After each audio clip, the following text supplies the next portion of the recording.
Hello, everyone. Welcome back to yet another political episode. Yet another day and yet another tragedy. Bruce Selya passed away 2 days ago, a district court judge, and we usually don't talk about circuit courts in and when it comes to these politicians and if they died, but Bruce Selya qualifies because he was the nominee in 1964 for Rhode Island's Attorney General race for the Republican Party. Now, there is very little information on this, but thankfully we have U.S. Election Atlas has the information in regards to this. Bruce M. Selya managed to win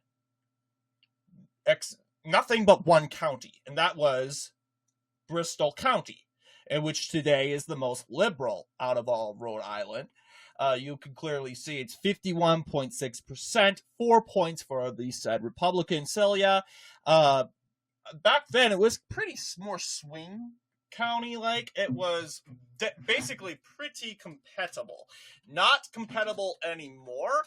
It is an extreme Democrat stronghold. It is consists entirely of the Providence metropolitan area.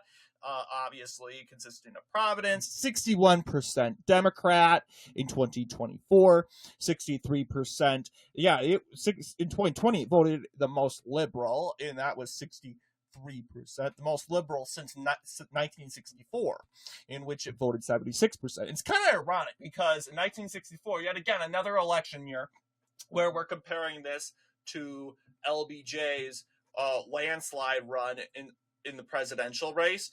LBJ won Rhode Island by over 80%. That it was a huge win. In fact, I want to believe Rhode Island was the best state President Johnson did his best in. Yes, it was the best state in his performance, the most liberal out of all of them. It was 80.87%. It was a huge win. You'll see he carried every single town, especially in every town in Bristol County. But in the said Attorney General's race, J. Joseph Nugent, the incumbent Rhode Island Attorney General, who was a Democrat, won re-election. Bruce M. Selya failed to oust the Attorney General of Rhode Island, probably because Nugent was getting some coattails from President LBJ. That coattail effect, the effect that usually results to that upper candidate, like LBJ, the presidential candidate, will bring the candidates down the down ballots, the Democrats to the down ballots into victory.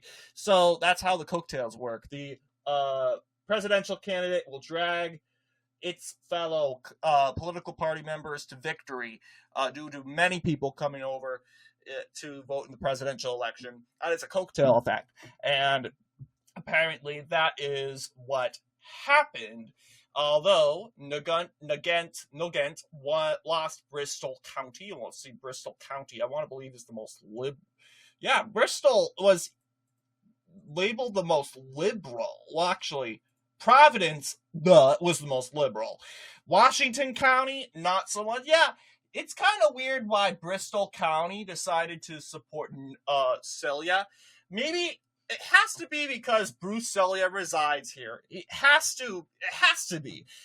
Because this generally has been labeled a liberal county for a very long time. I mean, 1928, it's been more Democrat. You'll see in 1948, it voted along with Providence County for Harry S. Truman.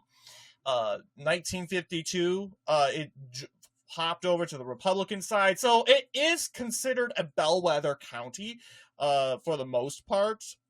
It has voted every single time for the winner of the state. Believe it or not, every single time. Whoever carries the state usually carries Bristol County, and that has been the effect since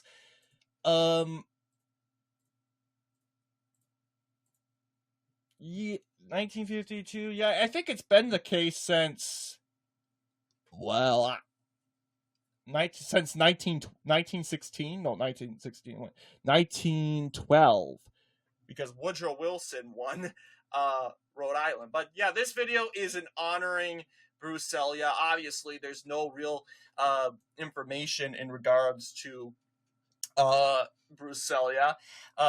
It says here, Bruce Selya was a circuit court judge of the United States Court of Appeals for the First Circuit. Born in Rhode Island, he practiced law and participated in Republican politics before his appointment to the U.S. District Court for the District of Rhode Island in 1982.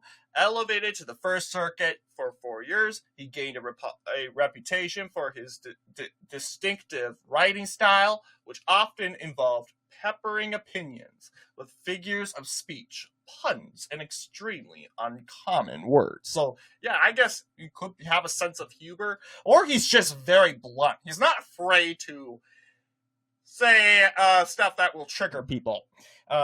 Obviously, Selya was nominated by President Ronald Reagan on July 27, 1982, to a seat on the United States District Court for the District of Rhode Island. So he was nominated by President Reagan. I think he was sworn in by he was sworn in 2008 for the presiding judge of the United States Foreign Intelligence Surveillance Court of Review. He was appointed by John Roberts. So yeah, he's had many special titles: Judge of the United States Foreign Intelligence Surveillance Court of Review, 2005 to 2012, Senior Judge of the United States Court of Appeals for the First Circuit, 2006 to 2025, and he passed away till his death. Judge of the United States Court of Appeals for the First Circuit, 1986 to 2006, Judge of the United States District Court for the District of Rhode Island, 1982 to 1986. So obviously a long life, 90 years old, but that does not take away of the tragedy and the person we lost.